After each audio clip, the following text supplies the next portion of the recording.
Hi, my name is काजलाना। Welcome you all to कैस्ट्रोलॉजी। आज हम बात करेंगे कर्क संक्रांति के ऊपर। कर्क संक्रांति 16 जुलाई 2022 को मनाई जाएगी। कर्क संक्रांति हम कब मनाते हैं? एक्चुअली हम संक्रांति कब मनाते हैं? संक्रांति हम तब मनाते हैं जब सन का राशि परिवर्तन होता है, सन अपना जोडियाक चेंज करता है। तो currently sun is transiting in Gemini, it will transit into Cancer on 16th July at 11:11. So most important day to worship sun, most important day to worship Vishnu ji, most important day for the students to get the blessings of sun.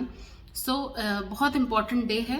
किस तरीके से मनाएं? नहा धो के आप अपने पूजा स्थान पे आइए, एक दिया जलाइए घी का, एक कॉपर के लोटे में थोड़ी सी रोली डालिए, उसको आप सिंपल टैप वाटर से भर लीजिए, सूर्य के सामने खड़े होइए और सूर्य को आप जल दे दीजिए।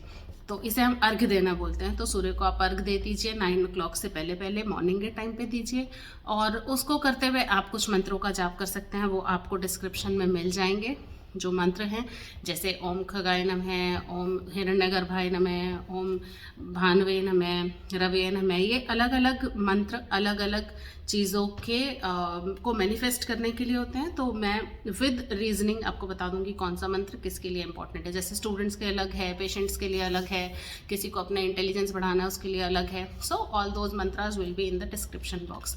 बात करते हैं कि संक्रांति का डे इतना इंपॉर्टेंट क्यों होता है, what is the scientific reason. तो फर्स्ट रीज़न ये है कि आज के दिन से नॉर्दर्न हेमिस्फीयर की तरफ जो हमारी अर्थ टिल्टेड थी वो टिल्ट हो जाएगी टुवर्ड्स सदर्न हेमिस्फीयर। तो जो सन का मेजर इफेक्ट है, जो सनलाइट है, वो अब नॉर्दर्न हेमिस्फीयर की बजाय टिल्ट होने की वजह से टुवर्ड्स सदर्न हेमिस्फीयर जाना शुरू हो जाएगी। तो जैसे हम बोलते हैं दक्षिणायन होना, तो सूर्य दक्षिणायन होना शुरू हो जाता है कर्क संक्रांति से। इसी की वजह से क्या होगा कि जो रातें हैं वो लंबी होनी स्टार्ट हो जाएंगी और दिन छोटे होने शुरू हो जाएंगे। मतलब आप देखेंगे कि हर 2-4 दिन में बिकॉज डिग्री के फर्क आता है, तो उसकी वजह से आप देखेंगे आप हर 2-4 दिन में ना 1-1 मिनट का फर्क आना शुरू हो जाएगा। 1-1 मिनट रात लंबी होना शुरू हो जाएगी, 1-1 मिनट दिन छोटा होना शुरू हो जाएगा। So this is the first scientific reason. Second scientific reason है कि बिकॉज आपके पास सूर्य की शक्तियाँ ही नहीं हैं। सूर्य का डायरेक्ट प्रभाव जो है it is actually towards southern hemisphere.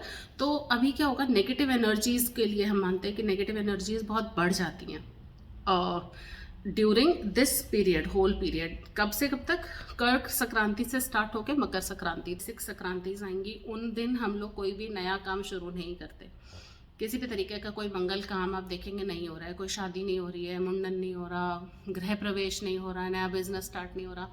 हो कर सकते हैं by asking the pandit ji, by asking the astrologer की what can be the auspicious date. लेकिन एक मोटा मोटी तौर पे हम लोग कोई भी मंगल कार्य इस बीच में नहीं होता। एक्चुअली हुआ क्या ना कि अभी देव शयनी एकादशी आई है on 10th July, I think 11th या 10th जुलाई को थी।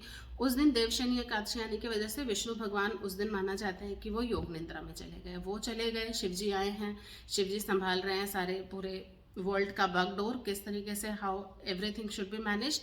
तो उस बीच में सारे हम वो ऑस्पिशियस काम जो है, ऑस्पिशियस इवेंट्स हैं, वो ब्रेक लग जाता है, वो नहीं होते।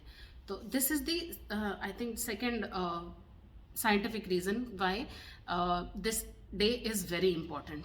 सो वर्शिप के पॉइंट ऑफ व्यू से भी इम्पॉर्टेंट है, क्योंकि हम मानते हैं कि अगर कोई नेगेटिव एनर्जी है हमारे जीवन में, उसको एलिमिनेट करने का एक ही तरीका है कि हम उसको पोलाइटली रिक्वेस्टिंग फॉर्म में उसको हम या तो उसका इफेक्ट नलीफाई हो जाए या उसको एटलीस्ट वो न्यूट्रलाइज हो जाए। तो the simplest of all is to worship, simplest of all is to chant the mantras, to meditate, तो ये इस तरीके से हम उसको जो सन है उसके नेगेटिव इफेक्ट्स को न्यूट्रलाइज कर सकते हैं।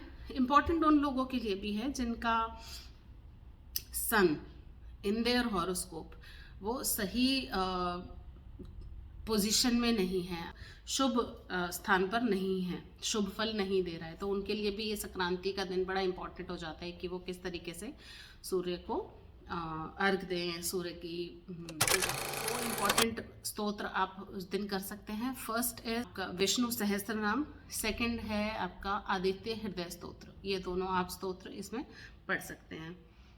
अच्छा, और इम्पॉर्टेंट क्या कर सकते हैं? इम्पॉर्टेंट कर सकते हैं कि हम आज इस ड्यूरेशन के बीच में सारा डोनेशन करें, मंत्रों का चैंट करें, पूजा करें और कुछ भी नया काम स्टार्ट ना करें। मकर संक्रांति के जो त्यौहार है वो इतना धूमधाम से मनाया जाता है क्योंकि उस दिन से sun will again start transiting towards northern hemisphere, Uttarayan हो जाते हैं, इसीलिए कई जगह उस त्यौहार को, मकर संक्रांति को, उत्तरायण भी बोला जाता है। सो आई होप आपको कुछ ना कुछ इस वीडियो में हेल्पफुल मिला होगा। आपको किसी और चीज़ के बारे में अगर कोई डिटेल चाहिए, if you want some clarification, if you want to consult me to discuss your horoscope readings के लिए, तो you can always contact me. सब कुछ डिस्क्रिप्शन में गिवन है। एंड बाय द टाइम आप ये सब फॉलो करें, I want you to be logical, avoid superstition, follow astrology. Thank you.